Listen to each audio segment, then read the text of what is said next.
नमस्कार दोस्तों। स्क्रीन पर हमारे साथ एक बार फिर आपको दिख रहा है दीपक कुमार। वो दीपक कुमार जो जिम ट्रेनर हैं, कोटद्वार में रहते हैं और मोहम्मद दीपक के नाम से मशहूर तब हो गए थे जब एक मुस्लिम बुजुर्ग की उन्होंने बजरंग दल के गुंडों से हिफाजत की थी। लेकिन आज दीपक कुमार उस मोहम्मद दीपक को मैंने इसलिए आमंत्रित किया है क्योंकि खबर आ रही है कि राहुल गांधी, नेता विपक्ष, दीपक कुमार से किए गए अपने वायदे को निभाने के लिए कल कोटद्वार जा रहे हैं दोपहर में करीब 3 सवा 3 के आसपास। और लगभग 1 घंटे तक राहुल गांधी, 1 घंटे 45 मिनट राहुल गांधी कोटद्वार में दीपक कुमार के जिम में रहेंगे। और राहुल गांधी से दीपक कुमार की मुलाकात हुई थी 23 फरवरी को दिल्ली में। और तब राहुल गांधी ने वादा किया था कि मैं आपके जिम आऊंगा, जिम की मेंबरशिप लूंगा। और इस बीच लंबा वक्त गुजरा और अभी मैं लगभग 10 दिन पहले, शायद 8-10 दिन पहले मैं कोटद्वार गया था जब खबर आई थी कि दीपक कुमार थोड़ी आर्थिक तंगी में है, 4 महीने से जिम का उन्होंने किराया नहीं दिया है। मैं मिलने गया था, 2-3 बार हमने बात की। देश के बहुत सारे लोगों ने उनकी अपील या उनके बारे में जो खबर थी उसकी वजह से उनकी मदद भी की। लेकिन अब सबसे बड़ी खबर उनकी, एक तरह से कहें तो दीपक आपकी मुराद पूरी हो रही है, ये मैं कह सकता हूं कि आप चाहते थे कि सर राहुल गांधी आपके जिम आए और राहुल गांधी आ रहे हैं। बिल्कुल सर, बिल्कुल। जैसे कि मैंने पहले भी कहा था सर कि राहुल जी ने वादा किया है, तो मेरे को जहाँ तक उम्मीद है कि वो आएंगे।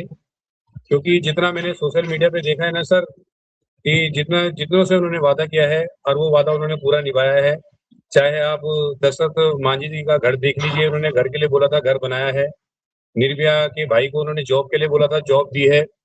और भी ऐसे कई सारे मैटर हैं जो राहुल गांधी जी ने बोले थे, कि एक सैलून की दुकान पे भी गए थे, एक मोची की दुकान पे भी गए थे जब उन्होंने बोला था। तो यही उम्मीद थी मेरे को कि जब उन्होंने उनसे वादा किया है और वो वादा पूरा किया है, तो मेरे साथ भी वो वैसा ही वादा पूरा करेंगे जो उन्होंने मेरे से वादा किया है। तो वो कोटद्वार आके मेरे जिम की सदस्यता लेंगे, मेरे से मिलेंगे और मेरे को आश्वासन देंगे कि जो भी आपने काम किया है वो अच्छा काम किया है, कोई गलत काम नहीं किया। तो जब 5-6 दिन पहले, तारीख मुझे याद नहीं, शायद 8-9 दिन हुआ होगा, 8 दिन पहले जब मैं कोटद्वार गया था और मैंने दीपक से तब भी बात की थी और मैंने दीपक से पूछा था कि राहुल गांधी ने अपना वादा नहीं निभाया तो आप क्या अपील करेंगे, क्या चाहेंगे। तब भी दीपक ने मेरे इंटरव्यू में कहा था कि हम चाहते हैं वो आए और हमें उन पर भरोसा है। और हमने और तमाम लोगों ने राहुल गांधी को टैग भी किया कि राहुल गांधी ने अगर दीपक से वादा किया तो कब पूरा करेंगे। लेकिन खास बात यह भी है कि बहुत ऐसे बीजेपी आईटी सेल के ट्रोल्स ने राहुल गांधी को ट्रोल भी किया कि देखो जी देखो सर। राहुल गांधी ने वादा किया, दीपक कुमार के साथ तस्वीरें खिंचवाई, जिसमें से कुछ तस्वीरें स्क्रीन पर आप देख रहे हैं, और उसके बाद दीपक कुमार को राहुल गांधी भूल गए, वीडियो भी बना। तो अब तो एक तरह से राहुल गांधी ने वादा निभाया, और निभाया मतलब निभाने वाले हैं, कल जाने वाले हैं। तो आपने राहुल गांधी को के लिए क्या तैयारी की है? खास कुछ जिम में उनको जिमिंग भी कराएंगे? राहुल गांधी भी एक्सरसाइज और बिल्कुल, फिटनेस के बहुत। बिल्कुल सर। जैसे कि ये पूरा इंडिया जानता है, कि सब जानते हैं लगभग, कि राहुल गांधी जी जो फिटनेस को लेकर काफी सीरियस होते हैं। और आपने देखा भी होगा, अभी एक भारत जोड़ो यात्रा करी थी उन्होंने, काफी दूर चले थे वो, पैदल चले थे। तो जहाँ तक कि जितना मेरे को दिखता है, जितना मेरे सोच कहती है कि राहुल जी जो है फिटनेस को लेके काफी सीरियस लेते हैं रहते हैं। तो मेरे से जितना होगा मैं उनको वर्कआउट अपने जिम के अंदर कराना चाहूंगा। और बस मेरी यही उम्मीद है कि वो आए और मैं उनको वर्कआउट कराऊं। नहीं तो उनके लोगों ने, जिन लोगों ने आपको राहुल गांधी के आने की खबर दी और उनका प्रोग्राम बताया, जैसे राहुल गांधी कल उत्तराखंड जा रहे हैं, उनके 2-3 जगह प्रोग्राम है जो हम लोगों को पता चला है कि अल्मोड़ा में कोई पब्लिक मीटिंग है, शोभन सिंह जीना यूनिवर्सिटी में, पौरी गढ़वाल में उनका एक्स सर्विसमैन के साथ मीटिंग है, कोई कंडोलिया ग्राउंड में आफ्टरनून दोपहर में, और उसके बाद वो आपके यहाँ जा रहे हैं। तो आपको राहुल गांधी की तरफ से कब खबर मिली थी, कब कंफर्म किया गया कि वो आपके यहाँ आने वाले हैं? मेरे को 2-3 दिन पहले मिली थी सर ये खबर, कि राहुल जी आपके यहाँ आने की सोच रहे हैं। तो ये भी कल परसों में कंफर्म कर दिया था उन्होंने कि राहुल जी आपके यहाँ आ रहे हैं, और ऐसे ऐसी बात है, इतने बजे तक आपके यहाँ आएंगे और इतने टाइम तक आपके यहाँ रुकेंगे। तो कल जब राहुल गांधी आएंगे, चाहे 1 घंटे रुके हैं जो भी है, उसके बाद जो भी आपकी मुलाकात बात होती है, उसके बाद क्या जिम की मेंबरशिप लेंगे? क्या अपेक्षा रखते हो राहुल गांधी से, क्या हाँ, उम्मीद जैसे है उन्होंने आपकी? मेरे को, मैं जब दिल्ली गया था, 10 जनपद उनके घर पर गया था, तब भी उन्होंने मेरे से यही वादा किया था कि मैं आऊंगा और आपके जिम में आकर आपके जिम की मेंबरशिप लूंगा। तो मैंने कहा बिल्कुल, मैंने कहा सर आपका वेलकम है, आप आइए मेरे कोटद्वार। मैंने कहा मेरे को भी अच्छा लगेगा, मेरे कोटद्वार वासियों को भी अच्छा लगेगा अगर अदरवाइज आप हमारे कोटद्वार आएंगे और कोटद्वार आके मेरे जिम की सदस्य लेंगे। और उन्होंने बोला भी था मैं आपके जिम में आकर लोगों से अपील भी करूंगा इस चीज को कि आप दीपक के जिम में आइए और दीपक से जुड़िए और जिम की सदस्य लीजिए। ये दीपक कुमार का जिम है जो स्क्रीन पर देख रहे हैं, और मैं तो इस जिम में मेरे ख्याल से 4 बार या 5 बार जा चुका हूं। और ये वो जिम है जिसके बारे में दीपक बताते रहे हैं कि 31 जनवरी की घटना के पहले, जो 26 जनवरी को पहले उस मुस्लिम बुजुर्ग की दुकान पर जिस तरह से दीपक कुमार ने अपना नाम मोहम्मद दीपक बताकर उनकी हिफाजत की, जो कुछ बजरंग दल के कार्यकर्ता झुंड में पहुंचे थे और बाबा ड्रेसेज का नाम बदलना चाहते थे। लेकिन असली बवाल तब हुआ 31 जनवरी को, जब बजरंग दल के बहुत सारे कार्यकर्ता कहें, लफंगे, उत्पाती, ये सब पहुंच गए और उन्होंने बवाल किया उसके जिम के बाहर। एफआईआर दर्ज हुई, दीपक कुमार के खिलाफ भी एफआईआर दर्ज हो गई, उल्टे पीड़ित के खिलाफ, और उसमें किसी की गिरफ्तारी नहीं हुई, कोई कार्रवाई नहीं हुई। और उसके बाद फरवरी, मार्च, अप्रैल, मई बीत गया, कोई एक्शन नहीं हुआ उन लोगों के खिलाफ जिन्होंने दीपक कुमार के जिम के बाहर नारेबाजी, गाली गलौज सब कुछ किया। लेकिन असर यह हुआ कि दीपक कुमार का जिम जितना पहले चलता था, जो बार बार वो बताते हैं 150 से 200 लोग आते थे, वो तादाद घटकर 1/4 के आसपास आ गई, कभी कहते हैं कम भी हो गई।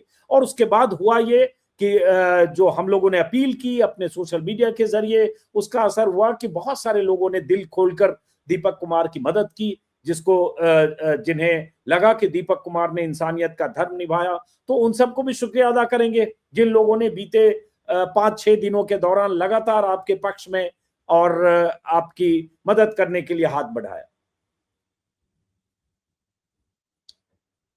आवाज का और हमेशा उनको याद भी रखूंगा, क्योंकि उन्होंने मेरे ऐसे टाइम पर मेरी हेल्प करी है कि जब मैं अपना डिसीजन में ले चुका था कि मैं जिम को सेल कर देता हूँ, जिम बंद कर देता हूँ और अपना कहीं नौकरी करता हूँ, क्योंकि मेरे को अपना घर परिवार चलाना है। और घर परिवार चलाने के लिए मेरे को चाहे नौकरी करनी पड़े, चाहे मजदूरी करनी पड़े, मैं करूंगा और अपना घर परिवार को चलाऊंगा। तो ऐसे टाइम पर उन्होंने मेरी हेल्प करी है, ऐसी मदद करी है, तो उनका मैं दिल की गहराइयों से उनका धन्यवाद करता हूँ, शुक्रिया करता हूँ कि आप लोग आए, मेरे साथ खड़े हुए, कंधे से कंधा मिलाकर मेरे साथ खड़े रहे और मेरी आपने इतनी हेल्प करी है कि मैं अपनी जिम का जो रेंट है मैं और ज्यादा एक्स्ट्रा देने की पूरी कोशिश करी है। और रेंट भी मैंने लगभग अपने जिम का दे दिया है, सिर्फ और सिर्फ उन लोगों की वजह से जो लोग मेरे साथ मेरी सपोर्ट में आके खड़े रहे, मेरे दोस्त बन के मेरे साथ खड़े रहे। तो बस मैं उनका दिल की गहराइयों से धन्यवाद करता हूँ और शुक्रिया करता हूँ। देखिए, ये जिम जिसमें भीड़ हुआ करती थी, जिस दिन मैं गया 7-8 दिन पहले, तो उस जिम में उस वक्त 8-10 लोग बमुश्किल थे, जबकि मशीनें इतनी है कि दीपक ने बताया कि लगभग 70-80 लोग एक साथ इस फ्लोर पर एक्सरसाइज कर सकते हैं। लेकिन उस वक्त 8-10 लोग थे। तो कोटद्वार के निवासियों से हम भी अपील करेंगे कि आपके शहर के एक शख्स ने आपके शहर का नाम रोशन किया है, उसने ऐसा काम किया है कि आपको उस पर फख्र होना चाहिए। उसने ऐसा काम किया है कि इंसानियत और मानवता की मिसाल कायम की है, भाईचारे की मिसाल कायम की है। अलग बात है कि बहुत सारे ऐसे ट्रोल हैं जो उन्हें गालियां दे रहे हैं या उनकी बर्बादी की तमन्ना रखते थे या जश्न मनाते अगर दीपक कुमार का जिम बंद होता। क्योंकि हम जैसे लोगों को चिंता तभी हुई जब हमने खबर पड़ी कि दीपक कुमार ने 4 महीने से किराया नहीं दिया, जिम 15 दिन में अगर किराया नहीं दिया तो जिम बंद होने के कगार पर हो सकता है। और यह तस्वीर आप देख रहे हैं, खाली जिम। तो अब उम्मीद है कि कोटद्वार के लोग भी दीपक के जिम में जाएंगे और उसके बाद जिस तरह से बहुत सारे लोगों ने, दरिया दिल लोगों ने मदद की, वो तो की। अब दीपक एक सवाल है कि जब राहुल गांधी जाएंगे, अखबारों में खबर छपेगी, कल दिन भर देखा जाएगा और बीजेपी की सरकार है उत्तराखंड में, तो फिर आप पर सवाल उठ सकता है कि कांग्रेस से आपकी सेटिंग है, आप कांग्रेस समर्थक हो, आप प्रो कांग्रेस हो, आप राहुल गांधी के फैन हो, तो कहीं इसका नुकसान भी उठाना पड़े तो? देखो सर, ये मैंने पहले भी कहा है, मैं किसी राजनीति से तो बिलोंग मैं करता नहीं हूँ, ना ही कभी किसी राजनीति पार्टी को मैं सपोर्ट करता हूँ। और ये मेरा उस टाइम पर भी मेरा यही कहना था और आज भी मेरा यही कहना है कि राहुल गांधी जो है कांग्रेस पार्टी के बड़े नेता हैं, विपक्ष के सबसे बड़े नेता हैं, वो आ रहे हैं। वो बहुत खुशी की बात है कि किसी ने तो मेरी बात को समझा है, किसी नेता ने तो मेरे मैसेज को समझा है इंसानियत के नाते कि नहीं, दीपक ने अच्छा काम किया है। मैं बस यही कहना चाहता हूँ कि ये मैसेज मैं को देना चाहा है और मैंने कोई ऐसा नहीं है कि कोई ये गलत मैसेज है। और मैं सबको यही कहना चाहता हूँ, अदरवाइज मैं भाजपा का भी कोई नेता मेरे से मिलना चाहेगा तो मैं मिलूंगा उससे। मैं चाहूंगा कि वो मेरे यहाँ आए और मेरे से बात करें, मेरे से अगर वो मिलने के लिए भी मेरे को बुलाएंगे तो मैं मिलने के लिए ना। ये क्या हो रहा? हाँ हाँ, सॉरी। तो हाँ मैंने यही बोला था उस टाइम पर भी, मैंने आपके चैनल के माध्यम से यही बोला था कि मेरे को अदरवाइज कोई भी भाजपा का कोई भी नेता अगर मेरे को जैसे कि अमित शाह जी हो गए, बड़े नेता हैं, मोदी जी बड़े नेता हैं, जितने भी मतलब अदरवाइज जितने भी भाजपा के बड़े नेता अगर मेरे को मिलने के लिए बुलाएंगे तो मैं जरूर जाऊंगा, क्योंकि मैं किसी पार्टी से कोई मैं बिलोंग करता नहीं हूँ, ना ही मैं किसी पार्टी को और सपोर्ट आपके करता हूँ। मैं तो मुख्यमंत्री का इंसानियत के नाम नाते। नहीं ले रहे हो आप सीधे अमित शाह और मोदी की बात करो। वहां भी तो पुष्कर सिंह धामी है मुख्यमंत्री आपके राज्य के। नहीं नहीं, वो तो हालांकि है उन्होंने खैर, तंज किया था, हालांकि उन्होंने तंज मैंने किया हालांकि उन्होंने तंज किया था कि कोई दीपक कुमार अपना नाम मोहम्मद दीपक रख लेता है, कुछ तंज किया मैंने था जो मैंने मुझे उनका बयान याद आ रहा है। नहीं सर, मैंने बोला है कि भाजपा का कोई भी बड़ा मंत्री, कोई भी नेता मेरे को बुलाएगा तो मैं बिंदास होकर जाऊंगा। अगर वो भी मेरे से मिलना चाहेंगे तो मैं उनको बोलूंगा कि प्लीज आप मेरे से आके मिले, कोई दिक्कत ना आप लोगों से। मैं किसी पार्टी से बिलोंग नहीं करता हूँ, ना ही मैं किसी पार्टी को सपोर्ट करता हूँ। मैं इंसानियत के नाते काम कर रहा था और इंसानियत के ही नाते मैं काम करूंगा, आज भी किया है, कल भी करूंगा, और हमेशा इंसानियत के लिए स्टैंड लूंगा, चाहे कुछ भी हो जाए। एक सवाल फिर है दीपक, देखो अगले साल जनवरी फरवरी में उत्तराखंड में चुनाव है, यूपी पंजाब में भी उत्तराखंड में भी है। जी तो सर। अगर उसके पहले जी कांग्रेस के सर। लीडर सब आपको अप्रोच करने लगे कि चुनाव का मौसम है, इतना आप लोकप्रिय हो चुके हैं, देश में इतना लोग जानते हैं, आप राहुल गांधी को पसंद भी करते हैं, उनके मुरीद भी हैं, तो आइए दीपक चुनाव लड़ लीजिए उत्तराखंड में विधानसभा से, तो आप कहीं इसके बारे में भी विचार करेंगे? नहीं नहीं, अभी ऐसा कुछ नहीं, मैंने सर ऐसा कभी सोचा नहीं है। मैं आपको सही बताऊं, मेरी फैमिली ने भी नहीं बोला मेरे को चुनाव लड़ने के लिए। मेरी फैमिली तो खैर मेरे को बस यही कहा है कि तूने अच्छा काम किया है, और ऐसा कुछ नहीं कि राजनीति की कहीं से कहीं तक कोई ऐसी बात नहीं है, ना ही किसी से मैंने कोई ऐसा वादा किया है कि हाँ मैं राजनीति में आना चाहता हूँ, या जो भी है मेरे को टिकट दो, और ऐसा ऐसा कुछ नहीं है। आए हैं मेरे पास लोग, आपका इरादा ऐसा भी नहीं है नहीं है सबने मेरे। दीपक, आप कह रहे हैं आपका हाँ कोई राजनीतिक इरादा नहीं है चुनाव लड़ने का, या सीधे बिल्कुल, किसी अभी तो पार्टी कुछ से जुड़कर, कांग्रेस से नहीं जुड़कर भैया, कुछ भी अभी बिल्कुल कैंपेन? ऐसा कुछ भी नहीं है, ना ही मैंने सोचा है इन चीजों को लेकर, बिल्कुल भी मेरे दिमाग में कहीं से कहीं तक नहीं है। हाँ, ऑफर मेरे पर आए हैं, बतेरे ऑफर आए हैं, सबने बोला है कि हम ऐसा करके देंगे, हम वैसा करके देंगे, तो मेरी तरफ से उनके लिए ना ही थी, पहले भी ना थी, आज भी ना है। बस मैं उनको मना ही करा है इस चीज के लिए। मैंने कहा मैं किसी पार्टी से मैं बिलोंग नहीं होना चाहता, ना किसी पार्टी से मैं जुड़ना चाहता हूँ। मैंने जो काम किया इंसानियत के नाते, बस वही काम मैंने करना है। कोई भी कैंपेन से, चुनाव में किसी तरह की कोई भूमिका, इन सब से आप दूर नहीं रहेंगे? नहीं सर, कुछ नहीं है, अभी कुछ नहीं है, ऐसा कुछ नहीं है। बस मैं इतना जरूर कहना चाहता हूँ कि जैसे कि आपने जैसे मेरे को बोला है कि पार्टी से मैं चाहता हूँ मैं सबसे मिलूं, सब आए मेरे पास मिलने के लिए। अगर कोई नहीं मिलने आ रहा, मेरे को बुलाओ मिलने के लिए, मैं मिलने जरूर जाऊंगा, क्योंकि मैंने पहले भी बोला मैं किसी पार्टी से मैं ना जुड़ना चाहता हूँ, ना मैं किसी पार्टी को मैं सपोर्ट करता हूँ, ऐसा कुछ नहीं है। बस हाँ, ये कि विचारधारा जैसे किसी की अच्छी लगती है तो वो दिल को अच्छा लगता है कि नहीं यार ये बंदा ठीक है, और इसकी तारीफ करनी चाहिए, सिंपल सी बात ये है, बाकी ऐसा कुछ नहीं अच्छा, है। देखो आपने जैसे कहा ना, विचारधारा किसी से मिलती है तो बंदा अच्छा लगता है। आज मैं अगर सीधे एक सवाल पूछूं कि दीपक कुमार की क्या विचारधारा है? मेरी मेरी विचारधारा सिर्फ इंसानियत है सर। मैं इंसानियत को सबसे ऊपर रखता हूँ। जो इंसानियत के नाते अच्छा काम करता है, जो गरीबों की मदद करता है, जो जैसे कि आपने देखा होगा भी, मैं सीधा सा मैं कहने का मतलब ये है कि इंडिया के अंदर, हिंदुस्तान के अंदर जो भी क्राइम्स हो रहा है उसके लिए आवाज उठाओ, उसके लिए आगे आओ। तो मैं उसको इंसानियत मानता हूँ। मेरी विचारधारा ये है कि अगर किसी ने किसी की मदद करी है तो इंसानियत के नाते बहुत अच्छी मदद करी है, तो वो मेरे दिल को छूता है, और वो ही मुझे पसंद आता है, चाहे उसमें कोई भी क्यों ना हो। तो जो मुस्लिम बुजुर्ग थे, जिन्हें आपने उस दिन उनके दुकान पर आपने जिस ढंग से आपने उनकी हिफाजत की, या उनके और बजरंग दल के लफंगों के बीच आप खड़े हो गए ये कह करके मैं मोहम्मद दीपक हूँ, वो बुजुर्ग शायद वकील अहमद नाम है अगर मुझे याद आ रहा है, तो उनसे मुलाकात बात होती है? एक वीडियो मैंने देखा, बकरीद के दिन आप लोग गले मिल रहे। देखो, अभी अभी मैं ईद की बधाई देने गया था, अपने दोस्त लोगों को गया था मैं, तो मैं अपनी ईद की बधाई देने गया था दोस्त लोगों को, तो वहां पर मेरे को वो मिले थे, और तो उनको भी मैंने बधाई दी थी ईद की। आप तो उनका शायद वकील, आपने उनका नाम भी बताया है अभी शायद, मैं तो उनका नाम आज भी उनका नाम नहीं जानता, सिर्फ वो एक बाबा के नाम पर उनका नाम जानता हूँ। और बस वही मेरे को अच्छा लगा कि नहीं यार, किसी बुजुर्ग को अगर कोई टारगेट कर रहा है, चाहे वो हिंदू हो या मुसलमान हो या सिख हो या चाहे ईसाई हो, वो किसी भी धर्म का हो, किसी भी कास्ट का हो, मुझे उससे मतलब नहीं है। मेरे को मतलब इस चीज से है कि तुम 25-25, 26-26 साल के, 33 साल के जो लोग हो, और तुम अगर इतने बुजुर्ग इंसान को तुम टारगेट कर रहे हो, तो तुम्हारे अंदर इंसानियत नाम की कोई चीज नहीं है, तुम्हारा जमीर मर चुका है। तो बस मैं इसलिए मैंने उनके लिए स्टैंड लिया था और इसलिए मैं उनके आगे खड़ा हो गया था। नहीं यार, इतने बुजुर्ग आदमी है, 70 से 75 साल के आदमी हैं, उनके हाथ पैर कांप रहे हैं और आप उनको टारगेट कर रहे हो, तो ये चीजें अच्छी नहीं है, ये चीजें गलत है। क्योंकि जो मेरी माँ ने जो मेरे को सिखाया है, जहाँ भी गलत होता है आप वो बेहिचक होकर बोल दो। रिजल्ट के बारे में मत सोचो कि आगे क्या होगा क्या नहीं होगा, लोग क्या बातें करेंगे क्या बातें नहीं करेंगे, क्योंकि कुछ लोगों की फितरत होती है, कुछ टाइम तक के लिए बोलते हैं और कुछ टाइम बोलने के बाद वो फिर चुप हो जाते हैं। जैसे तस्वीर अभी हमारे सहयोगी ने प्ले की, उनके साथ आपकी तस्वीर है, ईद के दिन की बधाइयां देती हुई तस्वीर है।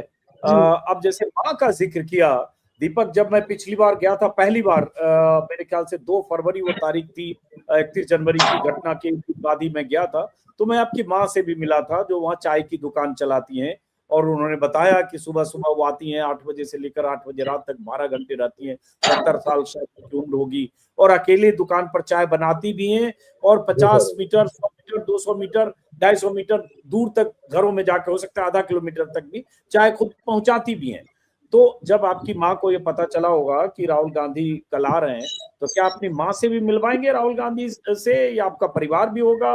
नहीं, और मम्मी ने मेरे को बोला है, कल बोला है मम्मी ने मेरे को कि क्या मेरे को मिलवाएगा राहुल गांधी से।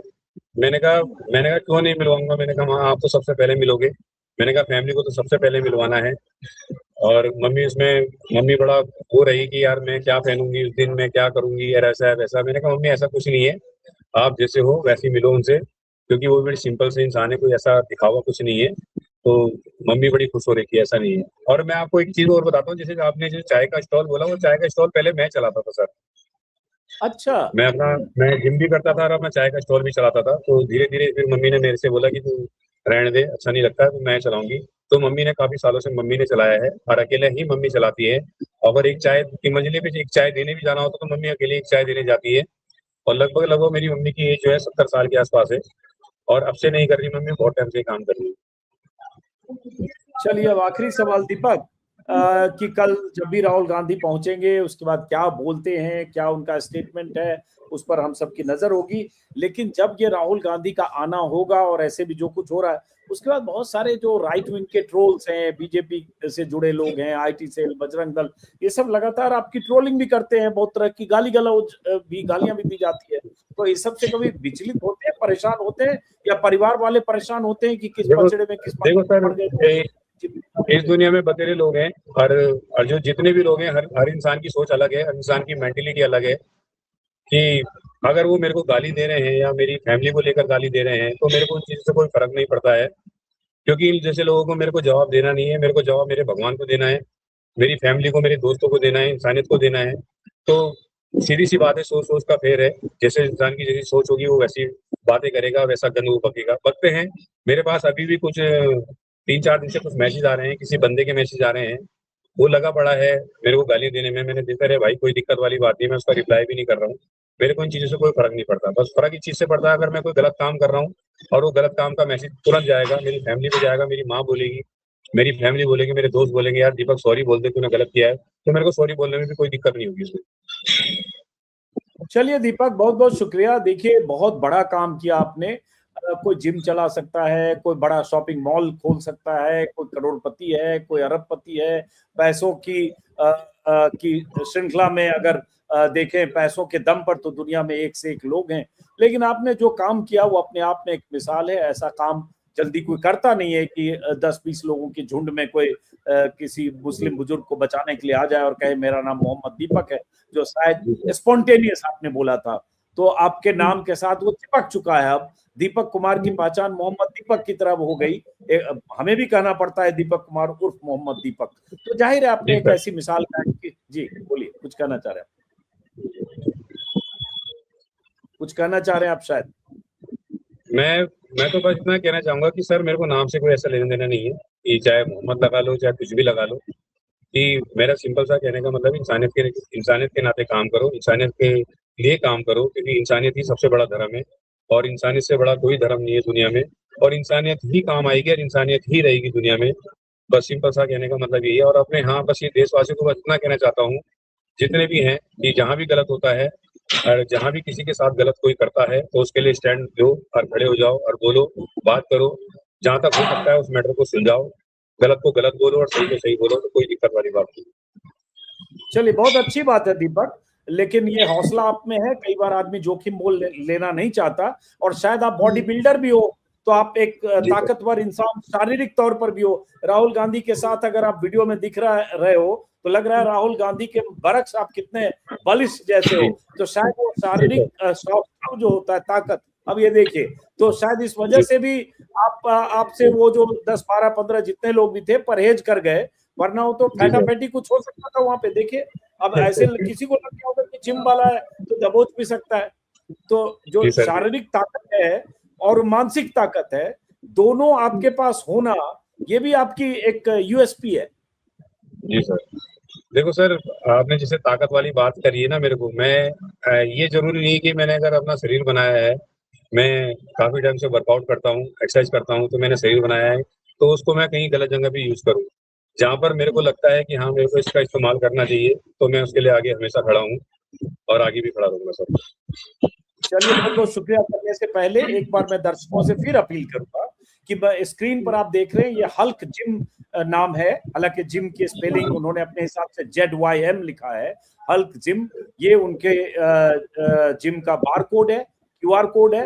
और हम तो चाहते हैं कि आप सब जितने लोगों ने अगर अपनी भूमिका नहीं निभाई है मदद करने में, अगर मदद करना चाहते हैं तो इस बार कोड को स्कैन करें, और स्कैन करके अपनी सुविधा अनुसार, अपनी सहूलियत के अनुसार आप दीपक कुमार की मदद कर सकते हैं। हम तो चाहेंगे कि ताउम्र दीपक कुमार को कभी किसी तरह की आर्थिक तंगी का सामना न करना पड़े, और जब भी ऐसी स्थिति आए तो हम आप नहीं, लाखों लोग दीपक कुमार के साथ खड़े हों, ताकि कल को कोई भी दीपक कुमार अगर इस तरह से इंसानियत के नाम पर किसी के साथ, किसी के बीच खड़ा होता है, तो उसे ये एहसास रहे कि वो अकेला नहीं है। और अगर उसने कोई ऐसा शानदार काम किया, ऐसी मिसाल कायम की, तो उसके साथ लाखों लोग हैं, ताकि कोई कल को जोखिम मोल लेने से डरे नहीं, गुरेज न करे। बहुत बहुत शुक्रिया दीपक, आपका बहुत बहुत शुक्रिया।